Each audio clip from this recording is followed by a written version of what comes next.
La difusión es el movimiento de partículas desde un área de alta concentración a un área de menor concentración.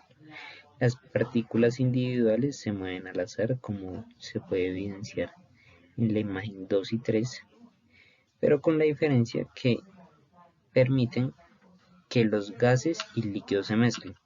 La difusión eventualmente crea una situación sin diferencia en la concentración. Nunca ocurre en sólidos, ya que las partículas están en una posición fija, como podemos evidenciar en la imagen 1. La difusión es mucho más lenta en líquidos que en gases, como las partículas en los gases están más separadas. Acá podemos evidenciar en la imagen 3 que los gases de color azul, como partículas de color azul, están más separadas que las partículas líquidas identificadas como de color rojo.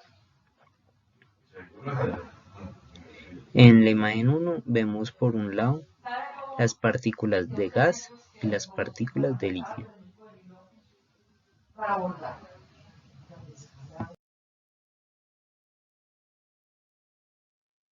El movimiento browniano trata acerca de la actividad aleatoria contemplada en las partículas que se localizan en un ambiente fluido, ya sea gas o líquido, como consecuencia de los choques contra las moléculas que se encuentran presentes en dichos fluidos. Recibe este nombre para honrar a su descubridor, el biólogo botánico Robert Brown. En 1827, Brown contemplaba a través de su microscopio unas partículas que se encontraban dentro de un grano de polen que se hallaban en el agua, indicando que las partículas se desplazaban a través del líquido. Sin embargo, no tuvo la capacidad de definir los métodos que provocaron dichos movimientos.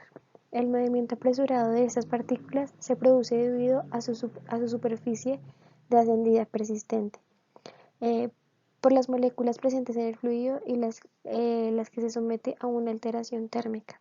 Sin embargo, este bombardeo no es del todo uniforme, por lo que está sujeto a variaciones estadísticas significativas. De esta manera, la presión trabajada sobre los lados puede modificarse levemente con el tiempo y así se origina el movimiento contemplado. Al principio, Brown no lograba dar con la respuesta acerca de la causa que generaba los movimientos de las partículas. Primero pensó que era probable que el polen tuviera vida.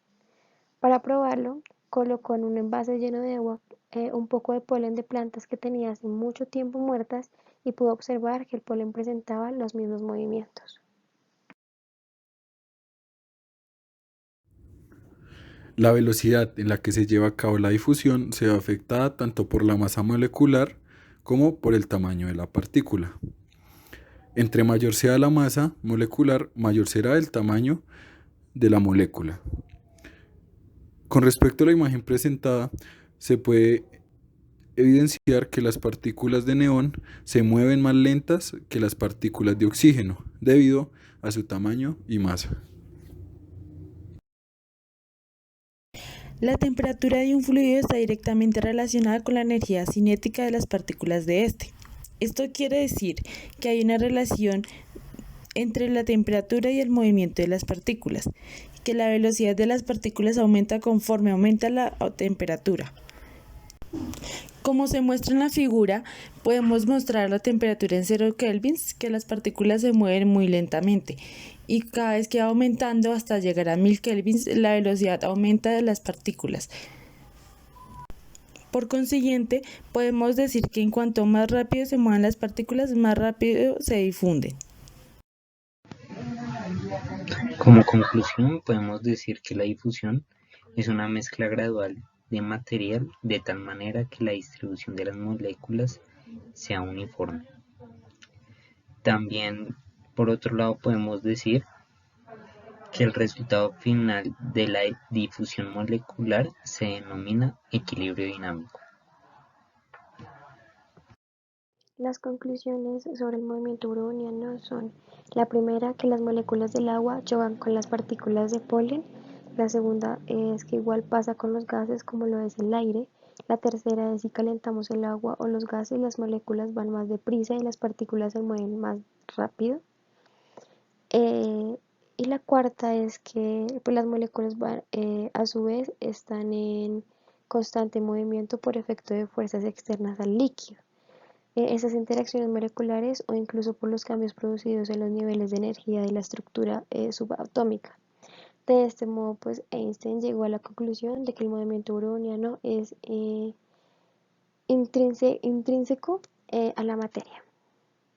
La velocidad de las partículas de un fluido se ven afectadas tanto por su masa molecular como la temperatura que presenta en el momento. Si tiene temperaturas muy altas, su velocidad va a ser muy grande. Y si tiene una masa molecular grande, su velocidad va a ser mínima.